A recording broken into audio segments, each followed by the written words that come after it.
Pemirsa, Menteri Keuangan Sri Mulyani Indrawati mengatakan dinamika global kenaikan inflasi perlu diwaspadai Indonesia. Hal ini mengingat beberapa negara seperti Amerika Serikat, China, dan Eropa mengalami kenaikan harga di tingkat produsen sehingga menyebabkan inflasi tinggi.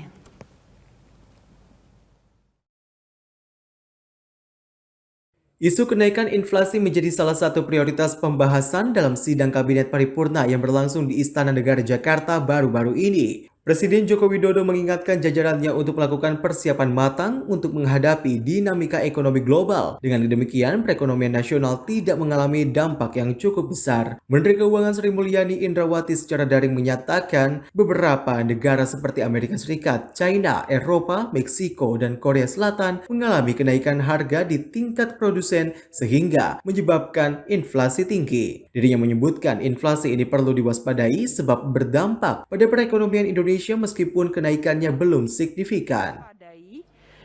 Untuk Indonesia sendiri kita lihat harga di tingkat produser juga mengalami kenaikan 7,3%.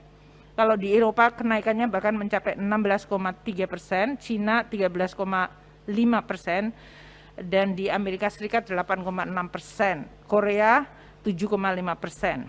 Nah, kenaikan harga produser ini harus kita waspadai agar tidak mendorong kenaikan inflasi pada tingkat konsumen.